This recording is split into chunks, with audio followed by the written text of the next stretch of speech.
Vláda Slovenskej republiky schválila adresnú energopomoc, ktorá sa bude týkať približne 90% slovenských domácností. Premiér Robert Fico pri tejto príležitosti zdôraznil prístup k adresnosti. Po prvýkrát pristupujeme k adresnej energopomoci. Rozhodnutie vlády sa nebude týkať všetkých 100% domácností na Slovensku.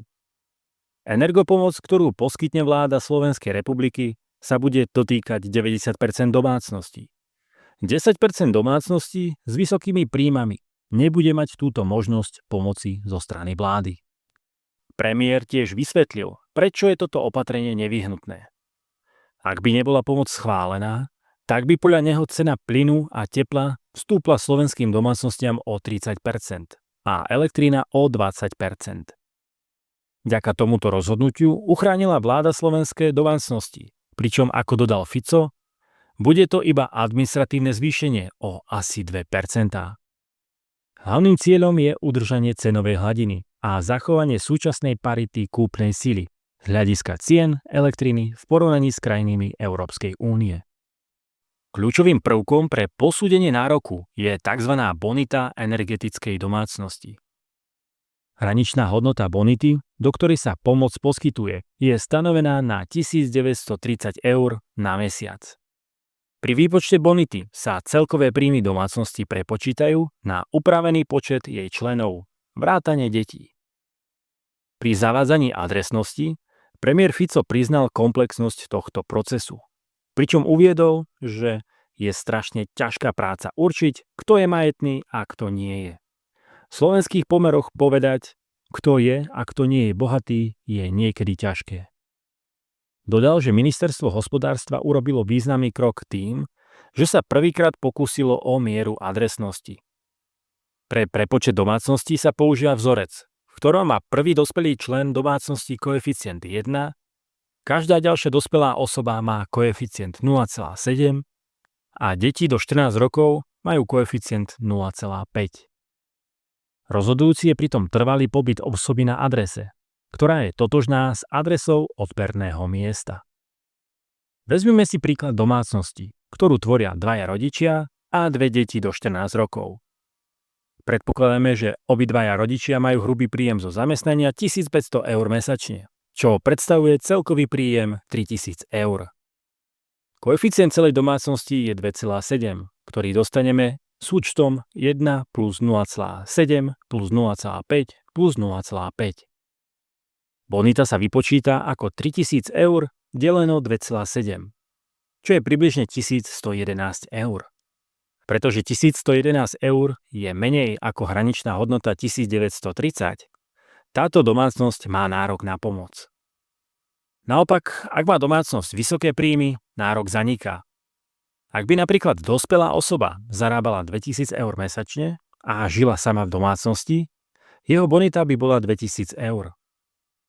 Keďže 2000 eur presahuje hraničnú hodnotu 1930 eur, táto osoba nemá nárok na energopomoc, čím spadá do skupiny 10% domácností s vysokými príjmami, ktoré ju nedostanú. Energopomoc bude mať podľa premiéra Fica dve podoby. Pri dodávke elektriny a plynu bude pomoc poskytovaná formou rozpisu priamo vo faktúre. Oprávnené domácnosti by mali mať zastropovanú cenu silovej elektriny na úrovni 72,7 eur za megawatt hodinu. Pri elektrickej energii a plyne to bude priamo zobrazené vo faktúre. To znamená, že sa vám nezvýši konečná cena na 1 megawatt hodinu. Nezvýšia sa vám ani zálohové platby, ak budete poberateľom energopomoci, priblížila ministerka hospodárstva Denisa Saková. Pri dodávke tepla odoberaného zo systému centralizovaného zásobovania sa pomoc poskytne formou energošeku. Tieto šeky sa budú vyplácať poštovým poukazom v januári a júli, vždy v polovici jej ročnej hodnoty. Čo sa týka financovania, celková suma, ktorú vláda vynakladá na energopomoc, dosahuje približne 385 miliónov eur. Premiér Fico k financovaniu uviedol: My sme si naplánovali na koaličnej rade výdavok vo výške okolo 420 miliónov eur. Po posledných výpočtoch to bude okolo 385 miliónov eur, ktoré vynakladáme na energopomoc pre 90% slovenských domácností. Týchto takmer 400 miliónov eur bude pokrytých z európskych zdrojov. Ak si domácnosť myslí, že má nárok na pomoc, ale nedostala ju, môže to riešiť na klientských pracoviskách alebo cez call centrum, ktoré má Ministerstvo hospodárstva zriadené. Ministerstvo vybaví námietku do 30 dní. Adresná energopomoc tak predstavuje snahu uchrániť slovenské domácnosti pred výrazným zvýšením cien energií. Adresná energopomoc je podľa vlády nástrojom, ktorý má nielen stabilizovať rodinné rozpočty, ale aj zabrániť energetickej chudobe. O tom, či pomoc dostanete, rozhodne výška príjmu domácnosti, počet jej členov a výpočet bonity podľa nového modelu. Ak ste presvedčení, že máte na energopomoc nárok, no v systéme ste sa neocitli, môžete podať námietku.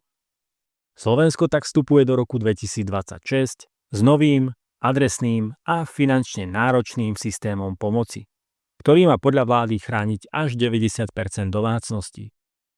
Či bude tento model spravodlivý, účinný a dostatočný, sa ukáže už čoskoro, najmä keď začnú prichádzať prvé faktúry. Nezabudnite zanechať komentár o tom, čo si myslíte o novom systéme energopomoci a prihláste sa na odber, aby vám neušlo žiadne dôležité video. Ďakujem za sledovanie.